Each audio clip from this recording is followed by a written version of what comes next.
हरिओम। स्वागत है आप सभी का आज के इस व्याख्यान में। हम सभी लोग लघु सिद्धांत कौमुदी का अध्ययन कर रहे हैं और लघु सिद्धांत कौमुदी के अध्ययन में आज प्रकृति भाव से संबद्ध कुछ और नियमों को जानेंगे। पर उसको जानने से पहले आज भी 4 सूत्र हम पढ़ेंगे। उन 4 सूत्रों में 4 के चारों सूत्र संज्ञा सूत्र होंगे। ठीक है, 4 के चारों सूत्र कौन से होंगे? संज्ञा सूत्र होंगे। कोई सूत्र कुछ संज्ञा करेगा, कोई सूत्र कुछ संज्ञा करेगा। उस संज्ञा होने के फलस्वरूप क्या कार्य होता है वो कार्य आप पहले पढ़ चुके हैं। प्रगृह्य संज्ञा होगी तो कौन सा कार्य होगा? जब प्रगृह्य संज्ञा होगी तो फिर प्लुत प्रगृह्या अचिनित्यम, इस नियम के आधार पर जिसकी भी प्रगृह्य संज्ञा होगी उसके तुरंत बाद यदि अच यानी कोई भी स्वर वर्ण आता है तो नित्य ही प्रकृति भाव हो जाता है, जैसा था वैसे का वैसा रह जाता है, कोई भी संधि का कार्य नहीं होता। ठीक है, ये बात जानी थी। तो बस वही प्रगृह्य संज्ञा के 2 सूत्र पढ़ेंगे, पर उन दोनों प्रगृह्य संज्ञा के सूत्रों को समझने से पहले 2 सूत्र और समझने जरूरी है।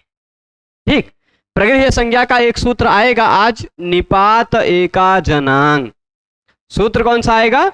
निपात एका जनांग यहां मिलेगा।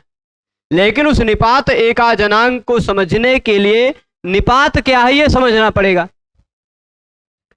निपात क्या है ये समझेंगे तभी तो निपात एका जनांग समझ पाएंगे। वही निपात को समझाने के लिए ये 2 सूत्र आपको बताए जाएंगे।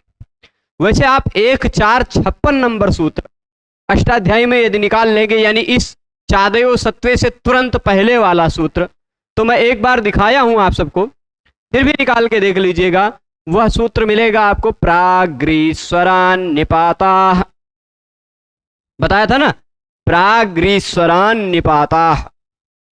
वह कहता 56 नंबर सूत्र है ना। वह सूत्र ऐसा कहता है कि इस सूत्र के बाद 56 नंबर सूत्र के बाद 97 नंबर सूत्र में रीश्वर मिलेगा, अधिरीश्वरे। उस 97 नंबर सूत्र तक जितने भी सूत्र कहे गए हैं, जितने भी विधान आपको मिलेंगे, वो सभी विधान क्या होंगे? निपात।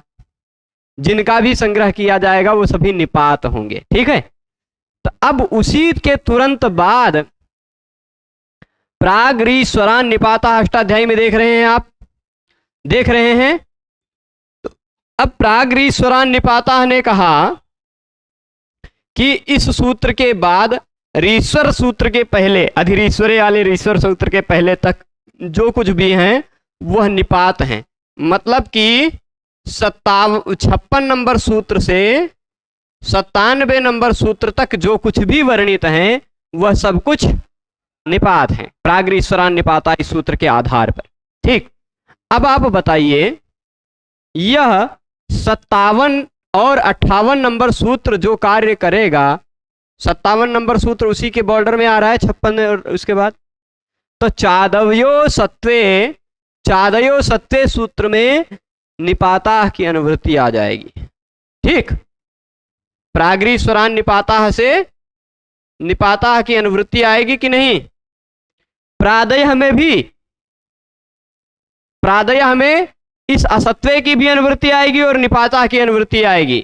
तो प्रादयः असत्वे,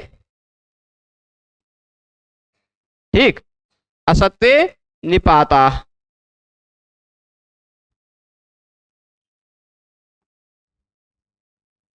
ठीक, ये 2 सूत्र एक साथ आप समझ जाएंगे यदि आप अष्टाध्यायी के क्रम से देखते हैं। देखिए नंबर आप ध्यान गौर से देखिएगा, 57 और 58। अष्टाध्यायी में ये दोनों सूत्र एकदम आसपास के सूत्र हैं। अष्टाध्यायी में यदि आप देखते हैं तो प्रसंग वहीं से समझ में आता है आपको।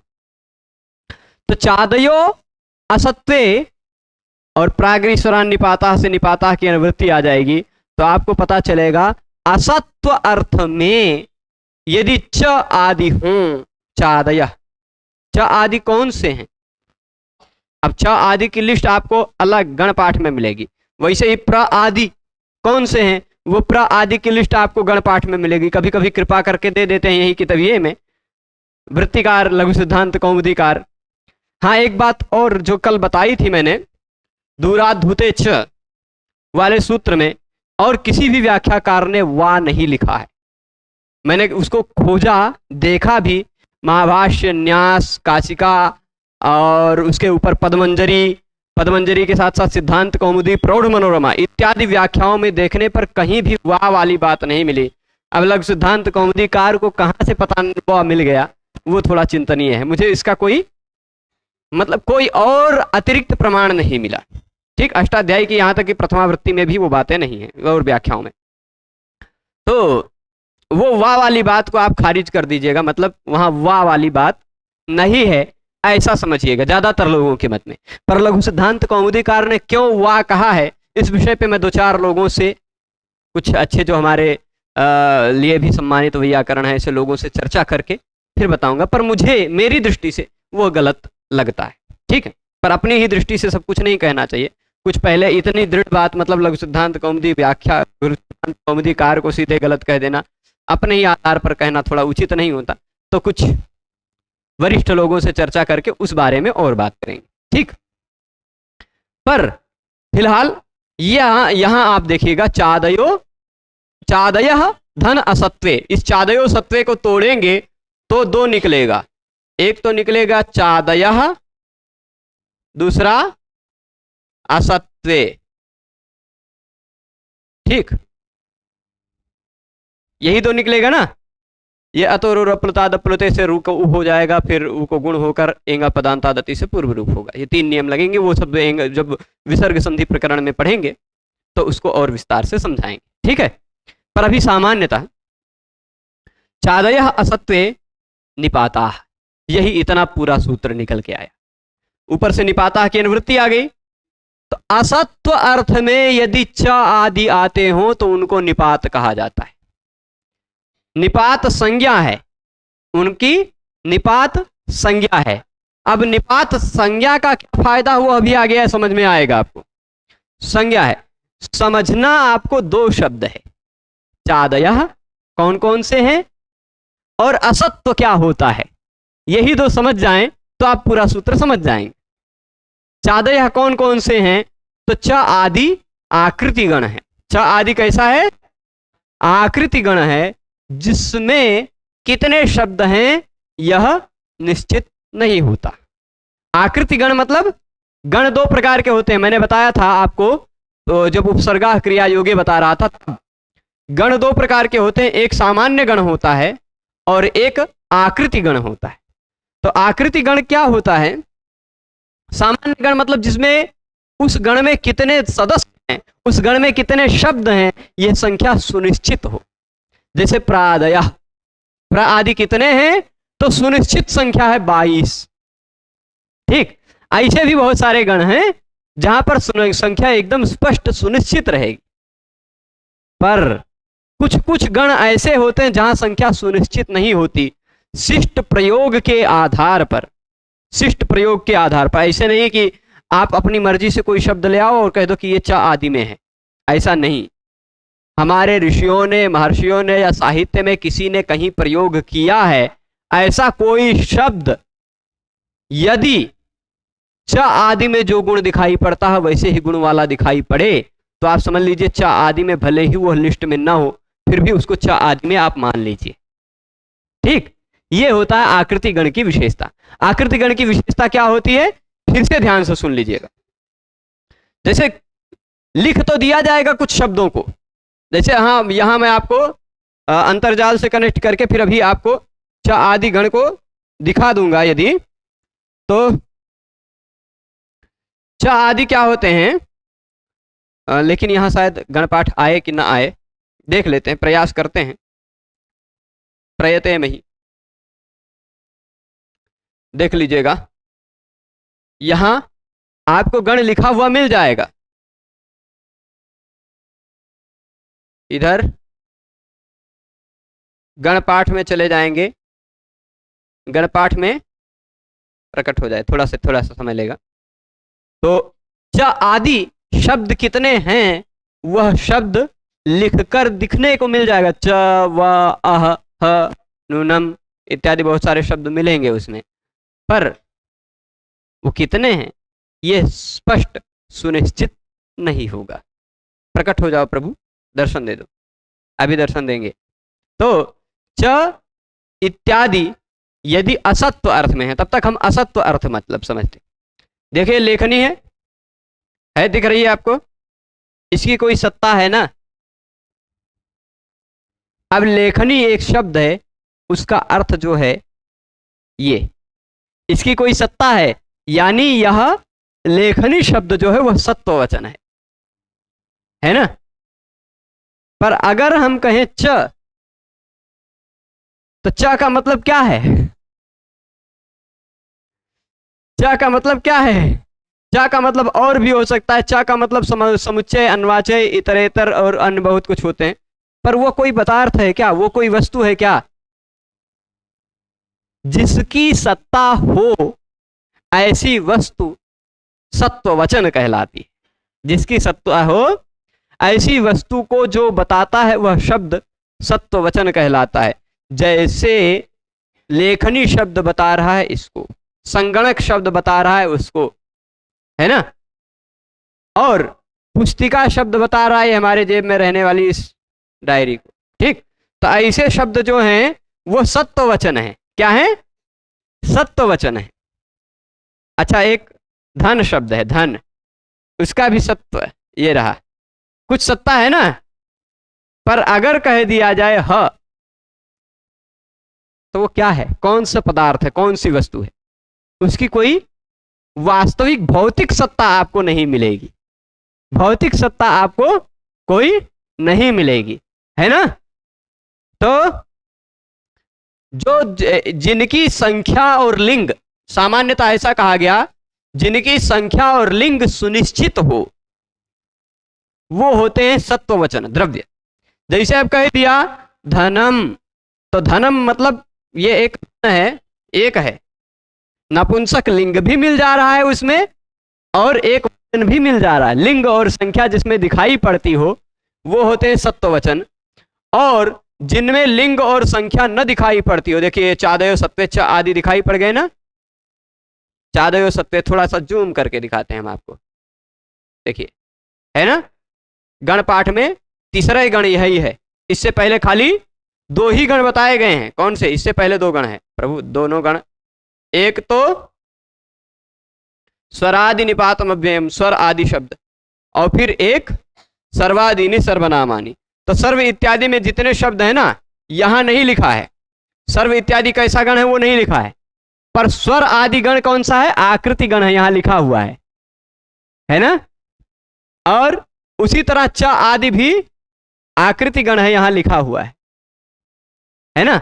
तो आकृति गण वह गण होता है जिसमें कुछ शब्द लिखे तो मिल जाएंगे आपको, च व ह अह एव एवं नूनम शश्वत युगपत भूयस सुपत कुपत कुवित इत्यादि बहुत सारे। यहां तक देख लीजिए, ईम घुम सीम सिम, यहां सिम भी मिल गया। ठीक, सिम मिला। तो ये सबका अर्थ होता है। और फिर एक बात कही, उपसर्ग विभक्ति स्वर प्रतिरूपकाश्च, ये आपको कुछ प्रसंग पर बताया जाएगा। अभी इसका प्रसंग नहीं आएगा। उपसर्ग के प्रतिरूपक भी होते हैं, विभक्तियों के प्रतिरूपक भी होते हैं, स्वर के प्रतिरूपक भी होते हैं। जैसे एक घड़ा बना के आ गया, वो घड़ा है, पर एक कागज पे बना दिया गया घड़ा, उस घड़े से पानी नहीं भर सकते पर समझ सकते हैं कि वो भी घड़ा है ना। काम नहीं कर सकते, पर वह वास्तविक घड़ा नहीं, वो घड़े का प्रतिरूप है। तो ऐसे ही वास्तविक उपसर्ग कहीं कहीं नहीं रहता, उसके प्रतिरूप का प्रयोग कर दिया जाता। वो कैसे प्रयोग होता है वह जब उदाहरण आएगा, प्रसंग आएगा, तो मैं समझाऊंगा। अभी उसका प्रसंग नहीं है, वो विषयांतर हो जाएगा। अभी खाली ये समझिए, इतने शब्द दे तो दिए, पर इतने शब्द देने के बाद भी बता दिया ये च आदि जो है वह आकृति गण है। यानी हो सकता है इन शब्दों के अतिरिक्त भी कोई शब्द ऐसा हो जिसमें ऐसी विशेषता हो जो विशेषता इन शब्दों में है। ठीक, पर ऐसा कोई शब्द आप अपनी मर्जी से बना के नहीं लिख सकते हो। पहले के किसी ऋषि के साहित्य में या किसी प्रसिद्ध कवि के, प्रामाणिक कवि के साहित्य में वैसा शब्द मिल जा रहा है, तो वो भी आप मान लीजिए कि च आदि शब्दों में ही होगा। ठीक, च आदि शब्दों में जो विशेषता दिखाई पड़ रही है वही विशेषता अगर किसी दूसरे शब्द में दिखाई पड़ती हुई किसी काव्य में मिल जाए और वह शब्द इस लिस्ट में न दिखाई पड़ रहा हो तो भी आप मान लीजिए कि वह शब्द इसी गण का होगा। उस आकृति का कोई भी शब्द दिखाई पड़े तो वह समझना होता है, यही होती है आकृति गण की विशेषता। ठीक है, तो च आदि, देखिए अब इसका च शब्द है, कुछ शब्द देखते हैं। अब एवं, एव, अह, ह, वा, ये सब जो है ना, इन सब का मतलब क्या है? मैं जैसे अब दिखाता हूं, जैसे ये देखिए, मोबाइल और रिमोट दो चीजें हैं ना, मोबाइल और रिमोट ये दोनों युगपत एक साथ मैंने उठाई, युगपत उठाई ना, मोबाइल और फोन, रिमोट, मोबाइल और रिमोट दोनों युगपत उठाई है। पर मोबाइल भी उठाया, फोन भी उठाया, पर युगपत मतलब क्या? मोबाइल तो, मोबाइल का मतलब ये हो गया, रिमोट का मतलब ये हो गया, पर युगपत का मतलब क्या है? वो कोई पदार्थ है क्या, कोई वस्तु है क्या, उसकी कोई भौतिक सत्ता है क्या? नहीं।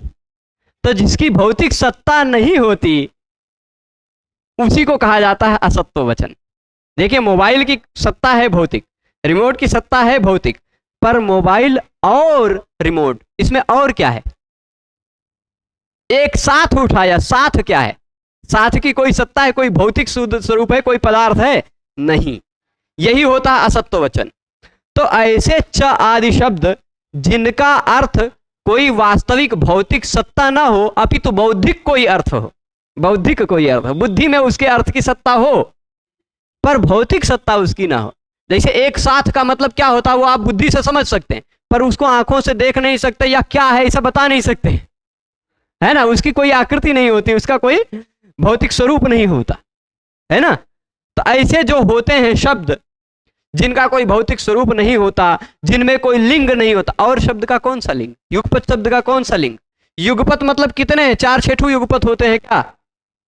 युगपत मतलब कितने युगपत, है ना, और मतलब कितने और होते हैं? जैसे अब कह दिया मोबाइल, मोबाइल कितना है तो यहां आपको दिखाई पड़ गया एक है ना, दिखाई पड़ा, पर और मतलब कितना है? नहीं दिखाई पड़ेगा, है ना। कितना है? और वो जिसकी लिंग और संख्या का निर्धारण ना हो उसको भी कहा जा सकता है असत्व वचन। तो च आदि यदि असत्व अर्थ में हो यानी अद्रव्य अर्थ में हो, असत्व मतलब होता है क्या? अद्रव्य। यही देख लीजिए लिखा होगा अद्रव्यार्थाश्चादयो निपाता स्यु। ऐसे च आदि कितने शब्द हैं? वो च, वा, अह, ह, नूनम, शश्वत, एवं, एव इत्यादि बहुत सारे शब्द हैं। ठीक, वो सभी शब्द जो च आदि हैं वह यदि असत्व अर्थ में हो, असत्व अर्थ में हो का तात्पर्य क्या है? अद्रव्य अर्थ में हो, जिनका कोई भौतिक वास्तविक स्वरूप न हो, ऐसे अर्थ में यदि च आदि शब्द हो तो फिर उनकी हो जाती है निपात संज्ञा। ठीक है, जैसे उन्हीं च आदि में एक शब्द है, मैं उदाहरण देता हूं। च, आप अंतर तब समझेंगे जब एक उदाहरण दे देता हूं थोड़ा मजेदार। ये शब्द आप जानते हैं,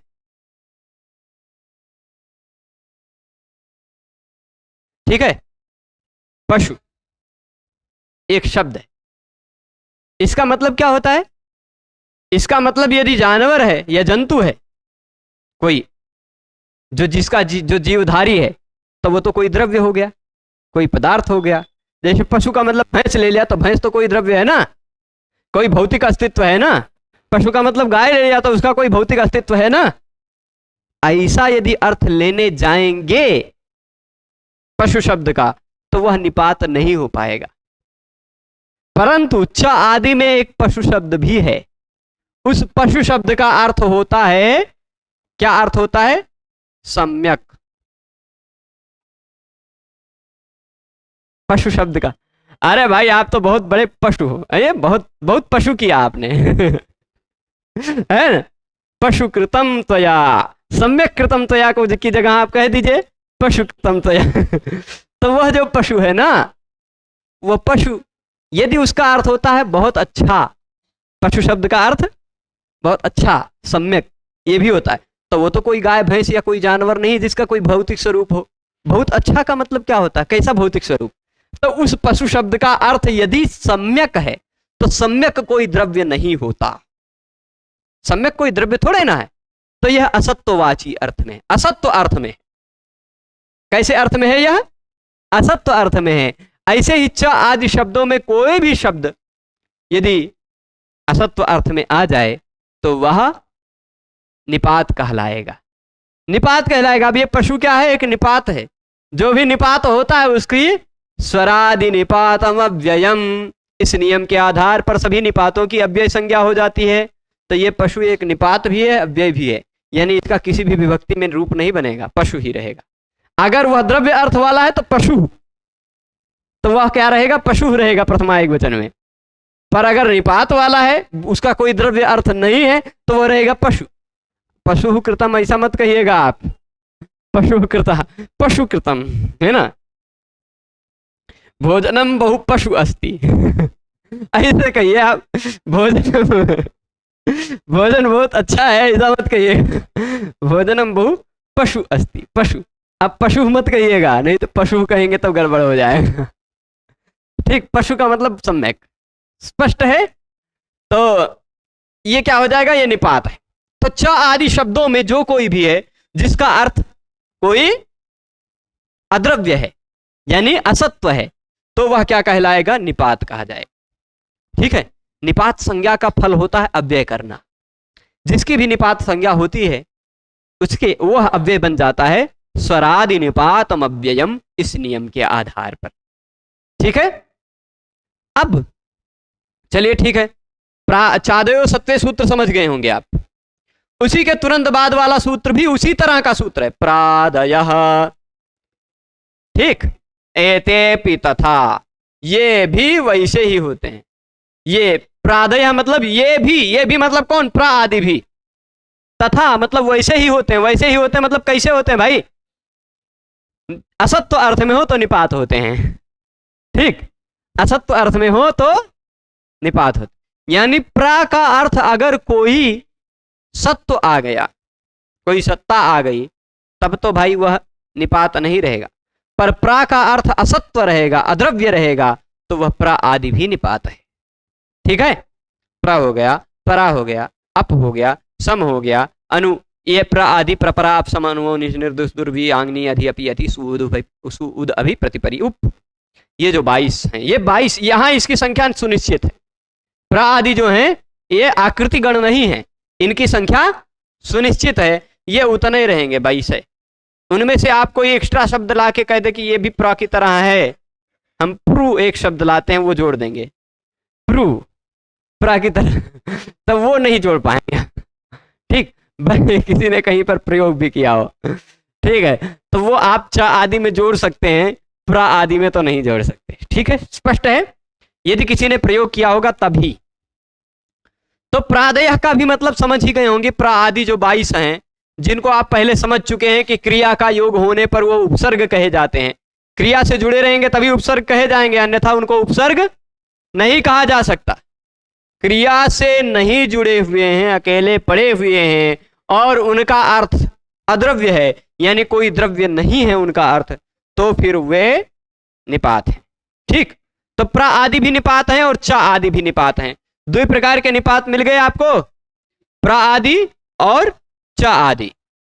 तो स्पष्ट है, तो प्र आदि निपात और च आदि निपात, इसको इसके आगे अब देखते हैं अगला सूत्र, निपात एका जनांग, निपात एका जनांग।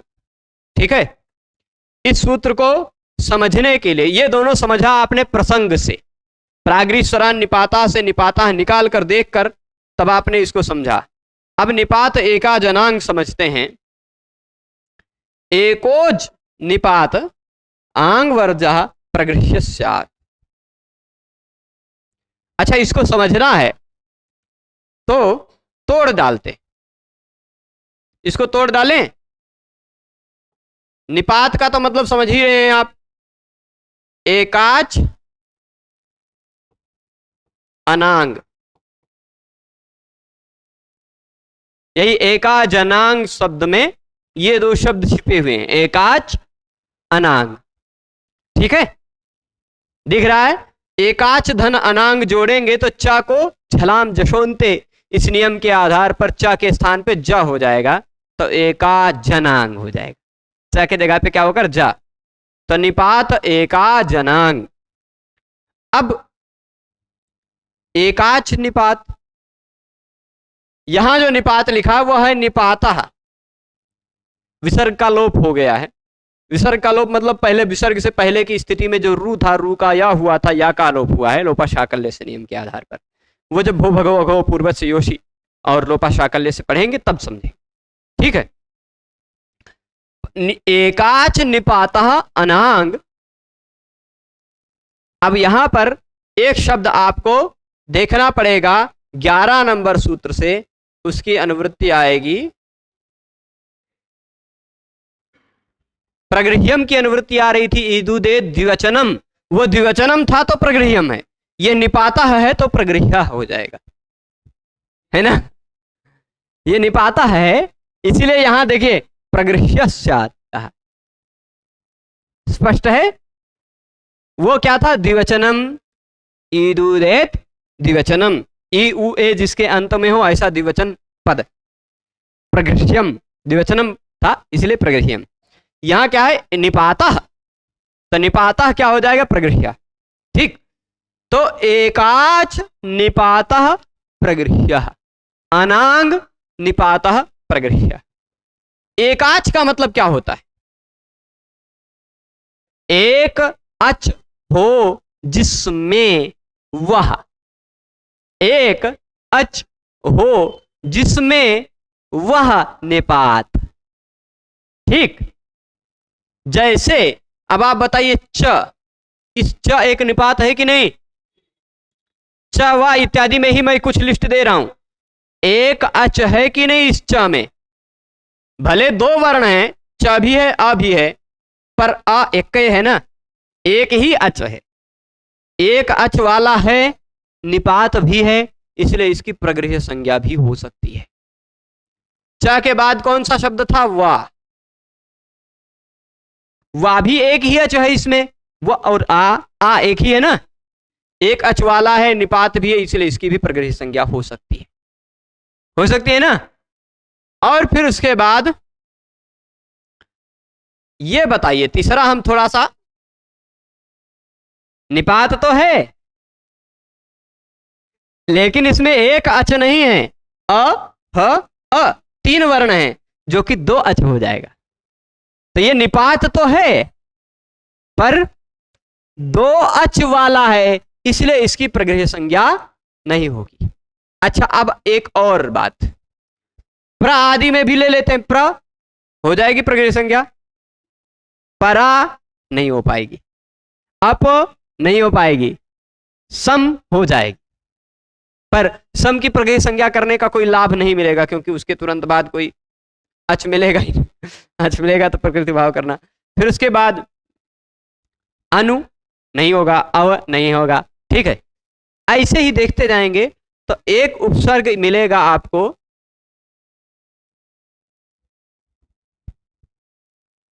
आंग मिला, क्या इसकी प्रगृह्य संज्ञा होगी, व्यंजन वर्ण भले ही बाद में है लेकिन है तो एक ही अच वाला निपात ना। ठीक है, अभी समझा रहे हैं वो विषय। तो अब देखिए है कि नहीं निपात, ये आंग, आंग निपात है कि नहीं है, और एक अच वाला भी है, तो निपात एकाच इतना ही समझेंगे जब आप, तो इसकी भी प्रगृह्य संज्ञा करने लग जाएंगे। पर निपात एकाच थोड़े ना कहा, अनांग भी कहा है, अनांग मतलब आंग नहीं होना चाहिए वो।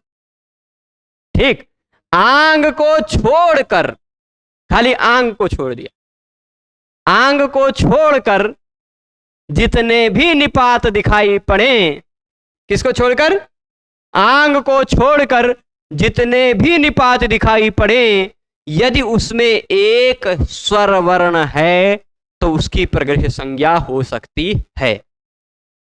ठीक है, स्पष्ट है। निपात एका जनांग सूत्र का इतना अर्थ है। अनांग मतलब आंग से भिन्न, आंग से भिन्न। एकाच का मतलब एक स्वर वर्ण वाला, आंग से भिन्न एक स्वर वर्ण वाला जो निपात है उसकी प्रगृह्य संज्ञा हो सकती है, उसकी प्रगृह्य संज्ञा होती है। ठीक है, निपात एका जनांग, इतना सूत्र का पूरा अर्थ है। स्पष्ट है, कोई दिक्कत? तो अब बताइए प्रगृह्य संज्ञा होगी तो क्या होगा? जिस स्थिति में है वैसा ही रह जाएगा। उदाहरण देखते हैं। ठीक, ये देख लीजिए, एकोच निपात, एक स्वर वर्ण वाला जो निपात है, एक स्वर वर्ण वाला जो निपात है, आंग वर्जः, ठीक, आंग से भिन्न होना चाहिए वह, और वह प्रगृह्य कहलाता है। ठीक है, एक स्वर वर्ण वाला जो निपात है, आंग से भिन्न जो है वह प्रगृह्य संज्ञक होता है, उसकी प्रगृह्य संज्ञा होती। अच्छा, यहां पर एक बात और है जो अभी मेरे दिमाग में आ रही है। एकाच का यहां इन्होंने क्या कहा? लघु सिद्धांत कौमुदी व्याख्याकार ने एकाच का अर्थ क्या लिया है? एकोच। ठीक है ना, एकाच का अर्थ क्या लिया? एकोच। अपितु एकाच का दो तरह से अर्थ लिया जा सकता है। एक अच यानी एक स्वर, ये भी हो सकता है, और एकः एकम अच यस्मिन तत् एकाच, एक अच है जिसमें वह भी एकाच है ना, एक स्वर वर्ण जिसमें है वह भी एकाच है, और एक स्वर वर्ण को भी एकाच कहा जा सकता है। दोनों अर्थ लिया जा सकता है ना। तो यहां अन्य व्याख्याकारों का क्या अर्थ है वो समझना है। तो एकाच का मतलब एक अच वाला ही होना चाहिए। ठीक है, एक अच वाला ही होना चाहिए, पर इन्होंने एकोच निपात कह दिया है, वो थोड़ा एकश्चासावच एकाच, ऐसा अर्थ काशिका व्याख्या में भी दिया है।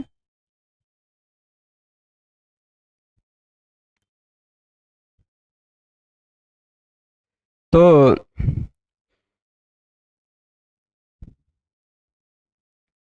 ठीक है,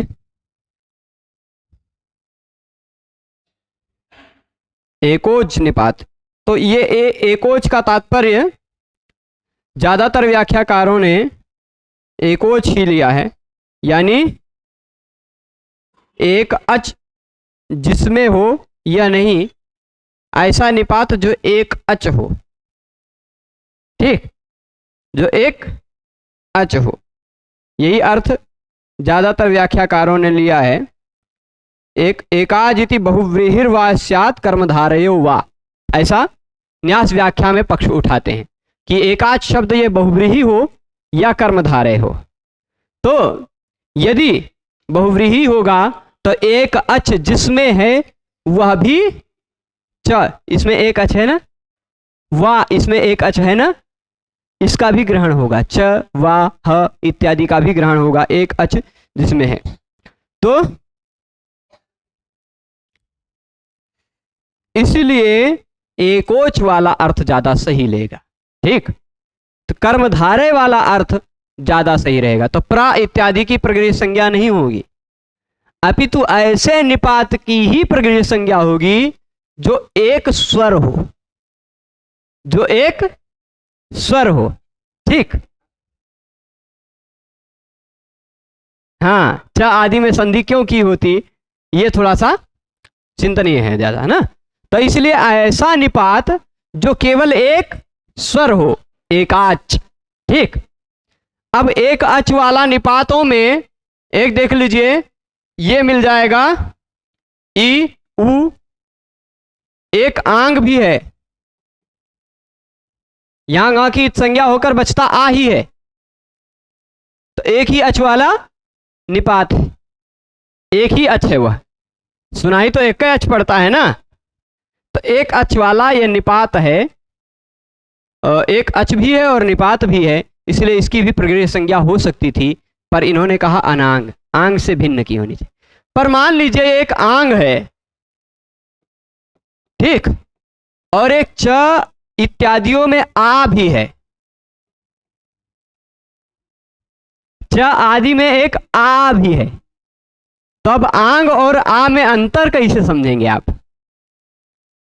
क्योंकि आंग होगा तब तो उसकी प्रगृह्य संज्ञा नहीं होगी, क्योंकि इसने कहा आंग से भिन्न एक स्वर है जो, ऐसे निपात की प्रगृह्य संज्ञा होती है। ठीक, एक अच है जो और निपात भी है जो, ठीक, क्या होना चाहिए? एक स्वर भी हो और निपात भी हो, उसकी प्रगृह्य संज्ञा होती है, एक स्वर वाले की नहीं तो च प्र इत्यादि की भी तो प्रादयः चादयः इत्यादि नहीं सिद्ध हो पाता, दिक्कत होती। तो एक स्वर है जो और निपात है जो, उसकी प्रगृह्य संज्ञा होती है।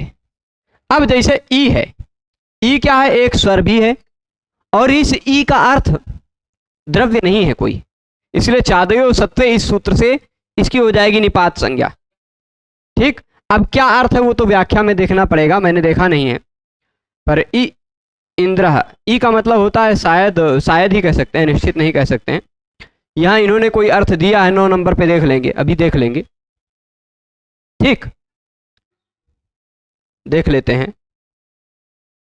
विस्मये, ई विस्मये, विस्मय पूर्वक देखे, ई इंद्र, ऐसे विस्मय, ई इंद्र। ऊ का अर्थ होता वितर्क करना, उमेशा वितर्क करना, कुतर्क। ठीक, तो अब इसका विस्मय होना, विस्मय कोई पदार्थ थोड़े ना, कोई भौतिक सत्ता थोड़े ना है, भौतिक सत्ता उसकी तो है नहीं। तो इसलिए अद्रव्य अर्थ में यह जो ई है, इसकी हो जाएगी कौन सी संज्ञा? अब अद्रव्य अर्थ वाले में आने वाले इस ई की हो जाएगी निपात संज्ञा, और यह निपात भी है, उसके साथ साथ एक अच भी है, तो निपात एका जनांग सूत्र से इसकी हो जाएगी प्रगृह्य संज्ञा। और प्रगृह्य संज्ञा हो गई तो प्रगृह्य के तुरंत बाद कोई भी स्वर आता हो तो पूर्व और पर के स्थान पर कोई संधिगत कार्य नहीं होता। प्लुत प्रगृह्या अचि नित्यम, प्लुत प्रगृह्या अचि नित्यम, संधि का कार्य क्यों नहीं हुआ? अब देखिए यहां ई और इंद्र में संधि कार्य क्यों नहीं हुआ, प्रकृति भाव क्यों हुआ? तो आप कहेंगे प्लुत प्रगृह्या अचि नित्यम से प्रकृति भाव हो गया। अच्छा, वह प्रकृति भाव क्यों हुआ? क्योंकि ये प्रगृह्य है, ई प्रगृह्य क्यों है? क्योंकि निपात एका जनांग ने कहा कि एक स्वर वर्ण जिसमें हो, या एक स्वर वर्ण जो हो, और एक स्वर वर्ण जो हो और निपात भी हो जो, उसकी होती है प्रगृह्य संज्ञा। तो यह क्या ये निपात है? तो हाँ भाई, चादेव सत्वे ने कहा है कि च आदि जो असत्व अर्थ में हो उनको निपात कहा जाता है। इतना इस तरह से पूरा जोड़िएगा विषय। पहले प्रश्न क्या उठा? ई इंद्रा में संधि क्यों नहीं हुई, प्रकृति भाव क्यों हुआ? तो उसका उत्तर क्या दिया जाएगा? क्योंकि ई प्रगृह्य है और प्रगृह्य के तुरंत बाद कोई भी स्वर आए संधि कार्य नहीं होता। प्लुत प्रगृह्या अचि नित्यम।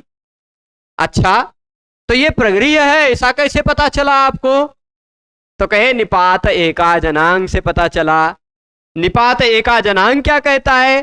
कहता है कि जो एक स्वर हो और उसका जो एक स्वर हो और निपात भी हो, वह प्रगृह्य कहलाता है। तो ये एक स्वर भी है और निपात भी है। अच्छा, निपात है ऐसा कैसे पता चला? तो चादेव सत्वे ने कहा कि जो च आदि होता है, यदि उसका अर्थ कोई असत्व हो, सत्ता न हो, हाँ भाई इसका अर्थ क्या है? विस्मय, तो यह सत्ता अर्थ नहीं है, इसलिए यह है निपात।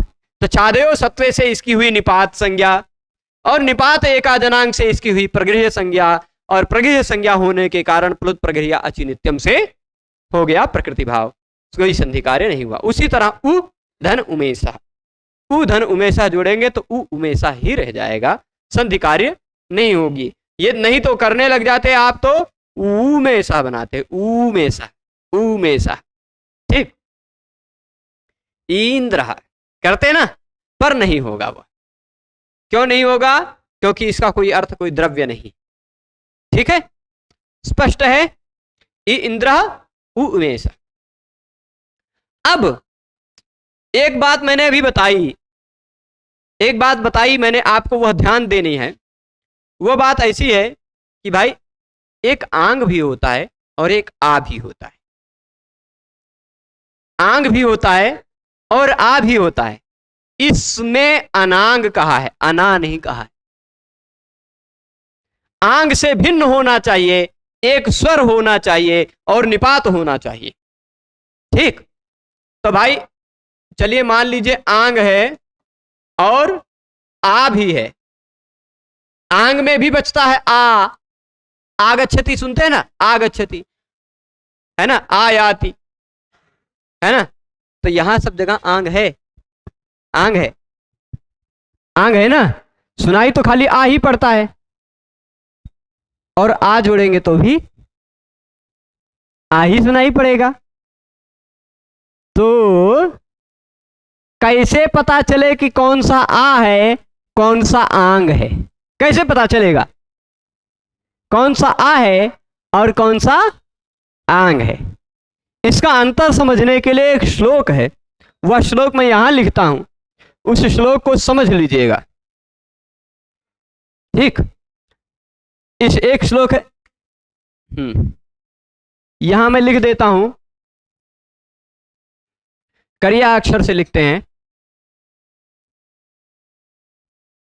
बड़ा कर दें तभी लिखें,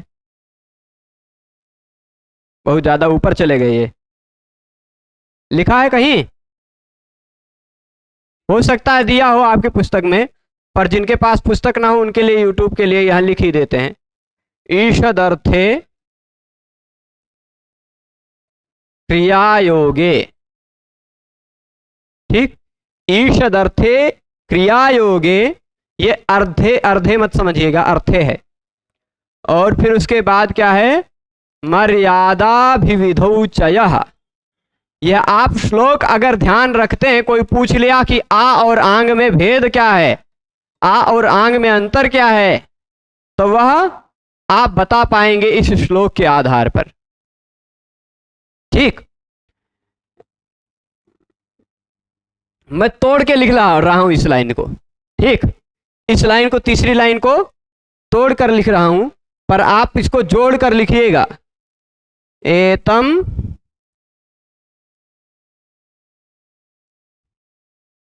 इसको पूरा मिटा के ही लिखते हैं, नहीं तो टेढ़ा मेढ़ा जो लाइन हो गया है। एतम आतम गीतम विद्यात।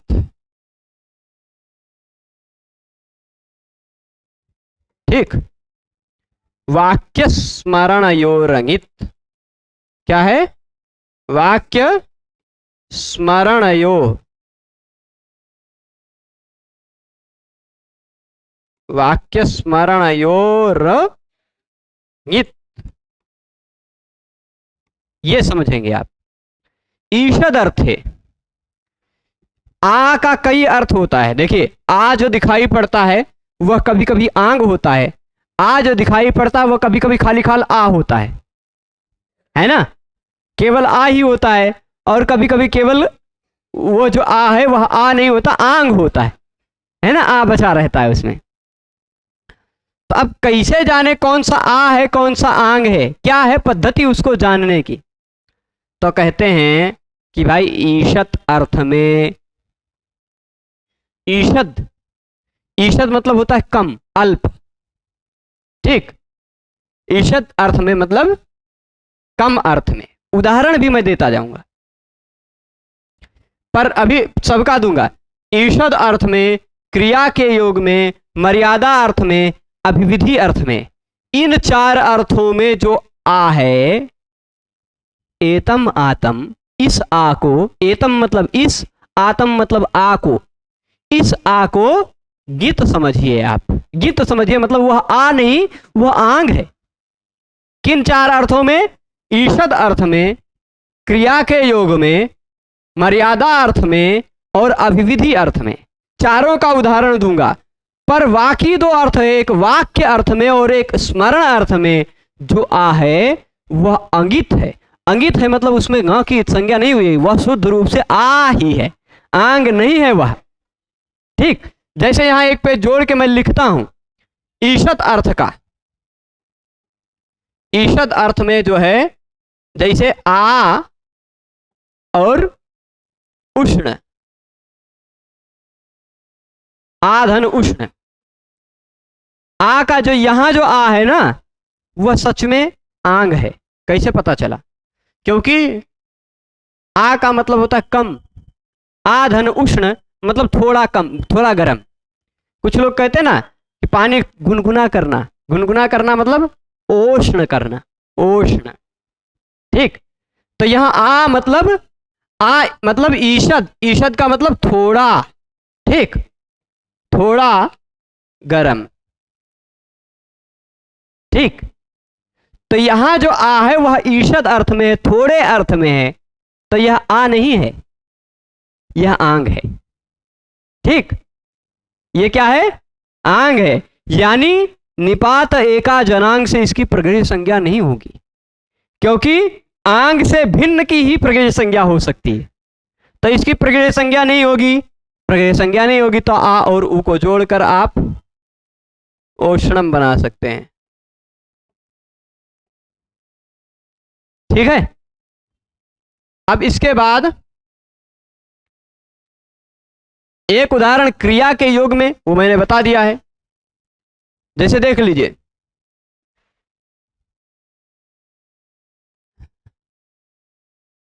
आ है, इही है, इही मतलब आओ, नहीं, इही मतलब जाओ, है ना। अब इही लोट लकार का रूप है, मध्यम पुरुष का एक वचन है। तो आ और इही, यहां जो आ दिखाई पड़ रहा है, यहां जो आ दिखाई पड़ रहा है वह आ कैसा है? वह आ कैसा है? आंग है। क्यों? क्योंकि वह क्रिया से योग है, क्रिया से जुड़ा हुआ। जैसे आ गच्छति में जो गच्छति इस क्रिया से जुड़ा हुआ जो दिखाई पड़ रहा आ, वह आ नहीं है, वह आंग है। किसी भी क्रिया में अगर आपको आ जुड़ा हुआ दिखाई पड़ रहा है तो वह आ आंग है। पहचान समझिएगा, कहां कौन कौन सा आंग है? एक तो जो ईषत अर्थ में हो, कम अर्थ में हो, थोड़ा गर्म, है ना, थोड़ा अर्थ में जो हो वह आंग है। एक क्रिया से जुड़ा हुआ है जो, वह आंग है। तीसरा प्रकार का आंग कौन सा उदाहरण है?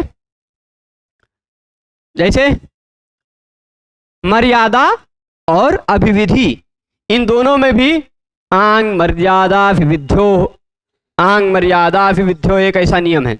मर्यादा और अभिविधि अर्थ में आने वाले आंग की कई कार्य होते हैं वहां, तो हाँ नहीं, आदरणीय, हाँ चलेगा, वो तो क्या है, द्विधातु से ही। आदरणीय में तो आंग उपसर्ग है, ठीक, क्रिया के योग में है, ऐसा कहा जा सकता। मर्यादा अर्थ क्या होता है? तेन विना इति मर्यादा और तेन सहेति अभिविधि। तेन विना इति मर्यादा और तेन सह इति अभिविधि। मर्यादा और अभिविधि का अर्थ शॉर्ट हिंदी में यदि कहा जाए तो आप कह सकते हैं तक। क्या कह सकते हैं? तक, यही है मर्यादा। भाई बस यहीं तक तुम्हारी मर्यादा, यहीं तक तुम्हारी सीमा, इससे आगे मत बढ़ना, चीर देंगे, फाड़ देंगे, यहां से आगे मत बढ़ना। ठीक, ऐसे बोलते हैं ना, मर्यादा, इसी को कहा जाता है मर्यादा। मतलब पर लौकिक भाषा में यदि कहा जाए तो तक दोनों तरह से कहा जा सकता है। इसको समझिएगा थोड़ा सा ध्यान से, यहां पर ध्यान दें। जैसे मैं कह दूं लखनऊ तक बारिश हुई, लखनऊ तक बारिश हुई, इस वाक्य का आप दो अर्थ ले सकते हैं। कैसे? एक तो यह अर्थ ले सकते हैं तक का कि यहां से अयोध्या से बारिश, अयोध्या में भी है बारिश, रुदौली, बाराबंकी, सब जगह बारिश है, लखनऊ के बॉर्डर तक है। लखनऊ में बारिश नहीं हुई, है ना, लखनऊ तक बारिश हुई, इसका अर्थ आप लखनऊ के बॉर्डर तक बारिश हुई, लखनऊ में नहीं हुई, ऐसा अर्थ ले सकते हैं कि नहीं? ये हो गई मर्यादा। तेन विना, लखनऊ के बिना अगर ले लिया गया अर्थ तो हो गई मर्यादा।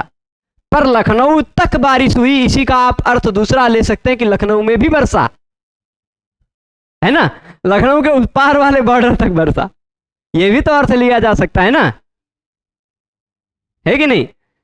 जैसे अब कह दें कि यहां 3 लोग बैठे हैं, हम जो इस लाइन में 3 लोगों में, वहां हम कह दें दिव्यांशु जी तक, अगर कह दें तो उसका दोनों अर्थ लिया जा सकता है कि दिव्यांशु को छोड़कर और दिव्यांशु को लेकर भी, तक दोनों होता है ना। तो वही आंग का भी ये दोनों अर्थ है, तक वाला अर्थ है। ठीक, यह आंग का भी 2 अर्थ है, तक वाला, एक तो उसके बिना और एक तो उसके साथ। ठीक, तो जैसे शकलात ब्रह्म इत्यादि जो उदाहरण होता है, सब कुछ ब्रह्म ही है, वहां आंग जो है वह आंग ही है। ठीक, क्या कहते हैं, अयोध्याम, या फिर ऐसा कह सकते हैं अयोध्या, अयोध्या आंग के योग में क्या होता है, पंचम्यपांग परिभि, इस नियम के आधार पर, हाँ, पंचम्यपांग परिभि, अप आंग और परि के योग में पंचमी विभक्ति होती है। ठीक, तो आंग, यदि आंग मर्यादा विविध्यो, इस सूत्र से, ठीक, कर्म प्रवचनीय संज्ञा जब होगी तो आंग और अप और परि कर्म प्रवचनीय के योग में पंचमी विभक्ति होती। तो अयोध्यायाः वृष्टः देवः, ऐसा हम कह दें, अयोध्या तक बरसे कौन, देवता, या अयोध्यायाः वृष्टि अभवत्, ऐसा कह दें तो, या अभूत, अयोध्यायाः। ठीक, आ के योग में पंचमी विभक्ति प्रयोग होगी, तो अयोध्यायाः। अब यहां जो अयोध्यायाः है उसका अर्थ होता है अयोध्या तक। यहां जो आ है उस आ का अर्थ क्या हो जाएगा, तक, अयोध्या तक बारिश हुई।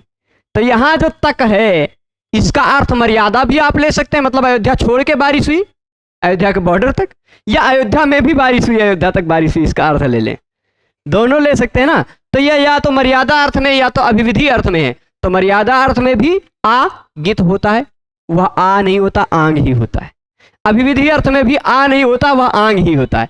तो यह आंग है, यह क्या है, आंग है। आंग जो होता है उसकी निपात एका जनांग से प्रगृह संज्ञा नहीं हो पाती, इसकी प्रगृह संज्ञा नहीं होगी, इसलिए यहां संधि कार्य हो सकता है। अयोध्याया आप ऐसे कर सकते हैं, कर सकते हैं ना, अयोध्याया कर सकते हैं आसानी से। तो 4 जगह पर आ नहीं होता अपितु आंग होता है। कहां कहां, एक तो ईशत अर्थ में हो यदि वह, तो यदि वह क्रिया के योग में हो तो, और यदि वह मर्यादा यानी तक अर्थ में हो, या अभिविधि यानी तक अर्थ में हो, दोनों तक। ठीक, तो वह क्या होता है, आ होता है, आंग नहीं होता। पर क्या कहा है, वाक्य स्मरण योर अंगित, वाक्य और स्मरण अर्थ में यदि वह है तो अंगित है, गित नहीं है, मतलब उसमें ग की संज्ञा नहीं हुई है, वो शुद्ध रूप से आ है। और यदि वह आ है तो आंग थोड़े ना है, आ और आंग अलग अलग है ना, आ और आंग अलग अलग है, वैसे ही जैसे बाली और सुग्रीव अलग अलग हैं, है ना, दिखते एक जैसे पर हैं अलग अलग, है ना। तो वैसे ही आ और आंग भी अलग अलग हैं। अब बाली की विशेषता कुछ अलग है, सुग्रीव की विशेषता कुछ अलग है, तो वैसे ही आ की विशेषता कुछ अलग है, आंग की विशेषता कुछ अलग है। आंग जो होता वह 4 अर्थ में, ईशत अर्थ में, क्रिया के योग में, मर्यादा अर्थ में और अभिविधि अर्थ में। पर वाक्य में सामान्यतः प्रयोग हुआ हो जिसमें क्रिया का योग ना हो, जिसमें ईशत अर्थ ना हो, जिसमें मर्यादा अर्थ ना हो, अभिविधि अर्थ में ना हो, सामान्यतः वाक्य में प्रयोग हुआ हो, बोलते बातचीत में प्रयोग हुआ हो, तो वह आ ही रहेगा, आंग नहीं रहेगा। अथवा किसी को याद करते, अरे वही हो आप, ऐसे किसी को याद करते करते आ बोल रहे हैं, वह आ भी आंग नहीं होता। ठीक, वह आ भी आंग नहीं होता, वह आंग से भिन्न होता है। तो यदि मान लीजिए आ हो खाली खाल, आंग ना हो, तो इसकी ये निपात है कि नहीं, एकाच है कि नहीं, अनांग है कि नहीं, आंग से भिन्न भी है, निपात भी है, एक स्वर वर्ण वाला भी है और आंग भी नहीं है, आ है यह। तो इसकी निपात एकाजनांग से प्रगृह्य संज्ञा हो सकती है, हो सकती है कि नहीं। वही बात अब आ जाते हैं हम पुस्तक में समझते हैं। पुस्तक जी आ जाइए। ये क्या हो गया इनको, ये कभी कभी भुला जाते हैं कि हम क्या कर रहे थे। निपात एकाजनांग, ठीक है, ये बात समझ गए, एकोज आंग वर्ग निपात। फिर ये आ जाते हैं उसी सूत्र की वृत्ति में जो यह श्लोक का चतुर्थ चरण लिखा हुआ दिखाई पड़ रहा है। मैंने जो श्लोक अभी लिखा वहां बोर्ड पर, वाक्य स्मरण यो रंगित, यानी इसका मतलब क्या हुआ कि वाक्य अर्थ में, किस अर्थ में, वाक्य अर्थ में और स्मरण अर्थ में, वाक्य में सामान्य प्रयोग हुआ हो और स्मरण अर्थ में प्रयोग हुआ हो तो वह अंगित होता है, यानी आंग नहीं होता, वह अ होता है, आ। ठीक, वह क्या होता है, आ होता है, ग की संज्ञा वाला नहीं होता है, वह गीत नहीं होता है, अंगित होता है। देखिए यह जो आंग है इसमें ग की हलंतम से इत संज्ञा होगी, इसलिए ग की जिसमें इत संज्ञा हुई वह गीत कहलाएगा।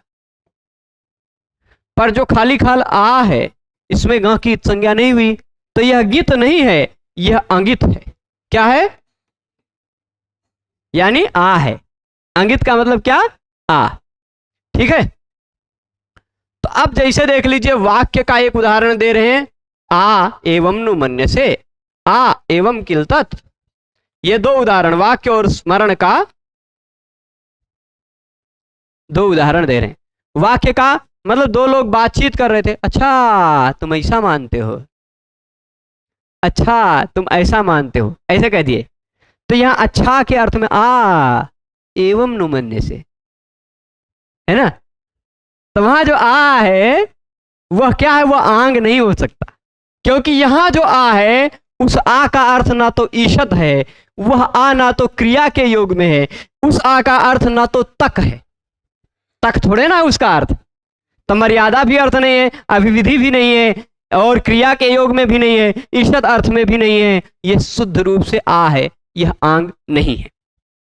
स्पष्ट है, आ एवं नु मन्य से, अच्छा आप ऐसा मानते हैं, ये बात है। ठीक है, तो आ किस अर्थ में हो गया, सामान्यता यह अद्रव्य अर्थ में है इसलिए यह निपात है, यह अद्रव्य अर्थ में इसलिए निपात है, यहां वाक्य अर्थ में है, वाक्य में सामान्य वाक्य में प्रयोग है, तो यह क्या हो गया, निपात है, एक अच है कि नहीं, निपात भी है एक अच भी है। यहां देखिए दो का अर्थ 2 नंबर लिखा हुआ है ना, उस 2 नंबर पे नीचे फुटनोट में लिखा भी होगा इसका अर्थ।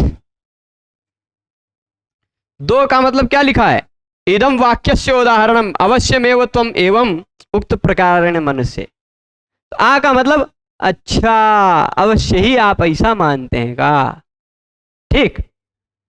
और आ एवं किल तत्, वो 3 नंबर पे यहां देख लीजिए उदाहरण दिया होगा, 3 नंबर पर अर्थ क्या दिया, किंचन वस्तु दृष्ट्वा तत्सदृशम प्राग दृष्टम वस्तु स्मरति। हाँ ठीक, तो अब देखिएगा आ एवं नु मन्य से मतलब अवश्य ही आप ऐसा मानते हैं क्या, अच्छा अवश्य ही आप ऐसा मानते हैं, ठीक। तो अब यहां जो आ है वह ईशत अर्थ में नहीं है, अभिविधि में नहीं है, मर्यादा में नहीं है, क्रिया के योग में नहीं है, इसलिए वह आंग भी नहीं है, वह क्या है, वह आ है। तो निपात एका जनांग से इसकी प्रगृह्य संज्ञा हो सकती है। क्यों हो सकती है, क्योंकि यह निपात भी है, क्योंकि यह एक अच भी है, और क्योंकि यह अनांग भी है, आंग नहीं है ये। तो निपात एका जनांग से इसकी प्रगृह्य संज्ञा हो जाएगी, होगी ना, सबके मत में हो रही है। तो प्रगृह्य संज्ञा होगी तो इसके तुरंत बाद कोई भी स्वर आएगा, तो प्लुत प्रगृह्या अचिनित्यम। इस सूत्र से प्रकृति भाव हो जाएगा, संधिगत कार्य दिखाई नहीं पड़ेगा। ठीक है, स्पष्ट है। तो आ एवं नुमन्य से, ऐसा मानते हो आप, ठीक है, हो गया, अवश्य ही ऐसा आप मानते हो गई बात ये स्पष्ट। तो आ एवं में संधि क्यों नहीं हुई? क्योंकि आ की हुई है प्रगृह्य संज्ञा। आ की प्रगृह्य संज्ञा क्यों हो गई भाई? प्लुत प्रगृह्या अचिनित्यम ने कहा कि यहां प्रगृह्य संज्ञा, इसलिए यहां संधि कार्य नहीं होगा। तो प्रगृह्य संज्ञा क्यों हुई? क्योंकि निपात एका जनांग ने कहा आंग से भिन्न निपात होना चाहिए, तो उसकी प्रगृह्य संज्ञा होती है। तो ये आंग से भिन्न है। आंग से भिन्न है, ऐसा कैसे पता चला? वाक्य स्मरणयोरंगित से पता चला, ये वाक्य में है। ठीक, अब इसके बाद स्मरण अर्थ वाला। अब स्मरण अर्थ वाला मतलब किसी को याद दिले कराते हैं। जैसे कह दें, किसी व्यक्ति ने जंगल में घूमते हुए या और कहीं घूमते हुए कोई एक वस्तु देखी, कोई एक वस्तु देखी। अब कोई एक वस्तु मतलब हम क्या उदाहरण देते हैं? जंगल में रिमोट नहीं मिलेगा तो रिमोटवा का उदाहरण नहीं देंगे। ठीक, हाँ चलिए चलिए, कोई बात नहीं। मान लीजिए वो घर में घूम रहा था बेचारा, ठीक। अब उसने कभी रिमोट देखा नहीं था, कभी इस तरह का पदार्थ नहीं देखा था, ठीक, रिमोट। और घर में गया, खूब एसी वेसी नए गए घर में गया था, किसी के छोटा बच्चा था बेचारा, गया कुछ देर रहा, फिर लौट के आया अपने घर। अब उसके घर पे भी रिमोट खरीद के आ गया था। तब उसके पिताजी ने कहा कि भाई रिमोट ले आओ। तो कहेगा रिमोट क्या होता है? तो वह बताएंगे, लाके दिखा देंगे एक बार जब सामने, अरे तुमने उसके घर देखा था ना, अरे वो ऐसा ही था, तत् एवं किल, वो ऐसा ही था। ऐसा जो बात कर रहे हैं, मतलब वो स्मरण करना, पिछले देखे हुए वस्तु का स्मरण करना। और उस स्मरण अर्थ में जो आ का प्रयोग किया गया है वह आंग नहीं होता, वह आ होता है। ठीक, आ एवं किल तत्, अरे हाँ वो ऐसा था। ठीक, या कोई चीज किसी ने देखा, उसकी आकृति को भुला गया। कोई चीज किसी ने देखा, उसकी आकृति को क्या हो गया? वह भूल गया। भूल जाने के बाद, उस आकृति को भूल जाने के बाद वो क्या करेगा? अब उसको उसी की आकृति का कोई दूसरा चीज दिखा के बताया जाएगा कि वह चीज ऐसी ही थी। अच्छा हाँ हाँ, वो वस्तु ऐसी ही थी, वह ऐसे स्मरण करेगा। आ एवं किल तत्। ठीक, स्पष्ट है। तो यहां क्या है? यह आ है, आंग नहीं। तो निपात एका जनांग से इसकी हो जाएगी प्रगृह्य संज्ञा, क्योंकि यह निपात भी है, क्योंकि यह एकाच भी है, क्योंकि यह अनांग भी है, आंग से भिन्न भी है। प्रगृह्य संज्ञा होगी तो प्रगृह्य के तुरंत बाद कोई भी स्वर हो, संधिगत कार्य दिखाई नहीं पड़ता, प्रकृति भाव हो जाता है। तो आ एवं किल तत्। ठीक है, आ एवं किल तत् हो गया। यदि यह आ नहीं होता, आंग होता, तो आ एति होता तो ऐति बन जाता, एति क्रिया के योग में होता तो। ठीक, एवं के योग में तो आंग कभी आता हो ऐसा तो नहीं मिलेगा आपको उदाहरण। ठीक है, तो स्पष्ट है इतना। आगे चले। अब कहें अन्यत्र ङित् वाक्य और स्मरण अर्थ से अन्य अर्थ में हो, वाक्य और स्मरण अर्थ से अन्य अर्थ में हो तो वह ङित् है। ङित् है मतलब ङ की संज्ञा वाला है, आंग है। अन्यत्र में ङित् मतलब अन्य अर्थों में है तो वह ङित् है, यानी ङ की संज्ञा वाला है। जैसे आ का मतलब हो गया ईशत उष्णम, ईशत उष्णम ओष्णम, हमने सिद्ध करके ये दिखा दिया है। आ का मतलब यदि ईशत है तो ईशत उष्णम, थोड़ा गर्म, तो वो हो जाएगा उष्ण। वह आंग है, वह आंग है, यानी निपात एका जनांग से प्रगृह्य संज्ञा नहीं हो पाएगी, क्योंकि कहता है कि आंग से भिन्न की प्रगृह्य संज्ञा होती है, आंग की नहीं। स्पष्ट है इतनी बात। आगे चलें। आगे एक सूत्र और देख लेते हैं, बहुत सिंपल है। एक ही उदाहरण मिलेगा, और भी उदाहरण मिल जाएंगे, एक दो उदाहरण और बता देंगे, पर इसी से संबद्ध सूत्र है तो जल्दी से निपट जाएगा। देख लेते हैं सूत्र कौन सा है। ओत, ओत। लघु, ये आप अष्टाध्यायी में निकाल कर देखेंगे, ये 15 नंबर सूत्र है। इससे पहले 11 नंबर सूत्र से प्रगृह्यम की अनुवृत्ति आती है, ठीक। और इससे पहले 14 नंबर वाला सूत्र था निपात। निपात एकाजनांक से एकाज की अनुवृत्ति नहीं आएगी अब, क्योंकि ओत कह दिया। ओत मतलब ओ हो जिसके अंत में, ओ जिसके अंत में हो। अब ओत का मतलब खाली ओ लेना होता तब तो एक अच वाला निपात वो पहले ही हो गया होता, है ना। यदि ओत का मतलब खाली खाल ओ लेना होता हमें, तो ओ तो भाई ऑलरेडी निपात है ही, ओ तो ऑलरेडी एका निपात एका जनांक से ही उसकी प्रगृह्य संज्ञा हो जाती। ओत एक अलग सूत्र बनाने की आवश्यकता ही नहीं पड़ती। तो ओत का मतलब ओ नहीं, ओत का मतलब ओ जिसके अंत में हो ऐसा निपात, ठीक। ओत का मतलब क्या हो गया, ओ जिसके अंत में हो ऐसा कोई निपात। आहो, उताहो, हो, और क्या यहां कौन सा दिया है, अहो, अहो, आहो, उताहो। हाँ, भगो में मूलतः भगोस शब्द है, ठीक, भगोस शब्द है, वो अंत में नहीं रहेगा। मतलब ऐसे मिल जाएंगे बहुत सारे उदाहरण। तो जिसके अंत में ओ दिखाई पड़ता हो ऐसा निपात भी प्रगृह्य कहा जाता है। ओत अंतो, ओत अंतो, ओत जिसके अंत में हो ऐसा निपातः, निपात प्रगृह्य स्यात्, प्रगृह्य कहलाता है, ठीक है। जैसे अहो ईशाह, अहो ईशाह, यहां अहो जो है वह ओ अंत वाला निपात है। ओ अंत वाला निपात है, इसलिए इसकी ओत सूत्र से हो जाएगी प्रगृह्य संज्ञा। किस सूत्र से, ओत सूत्र से प्रगृह्य संज्ञा हो। ओत सूत्र क्या कहता है, ऐसा निपात हो जिसके अंत में ओ दिखाई पड़ता हो, तो उस निपात की हो जाती है प्रगृह्य संज्ञा, हो जाएगी इसकी प्रगृह्य संज्ञा। यदि इसकी प्रगृह्य संज्ञा होगी तो प्लुत प्रगृह्या अचिनित्यम से प्रकृति भाव हो जाएगा, संधि कार्य नहीं होगा। और यदि यही अहो ना होकर आहो होता, उताहो होता, कुछ भी होता तो भी प्रकृति संज्ञा होती, तो भी प्रकृति भाव होता, है ना। पर यह प्रकृति भाव है यदि प्रगृह्य संज्ञा न हुई होती, यदि यह निपात न होता तो क्या होता, तब तो एछो यवायावह से अव हो जाता ना। तो ये ओत भी आपने समझ लिया, ओ जिसके अंत में हो ऐसे निपात की भी हो जाती है प्रगृह्य संज्ञा, और जिसकी भी प्रगृह्य संज्ञा होती है वहां पर संधिगत कार्य दिखाई नहीं पड़ते, ठीक है। तो ओत तक समझ गए हैं। ओत के आगे जो सूत्र है संबुद्धौ शाकल्यस्येतावनार्थ से, वह भी प्रगृह्य संज्ञा का ही सूत्र है, और प्रगृह्य संज्ञा के बाद प्रकृति भाव ही करता है, पर वो थोड़ा सा उसमें काफी शर्त है।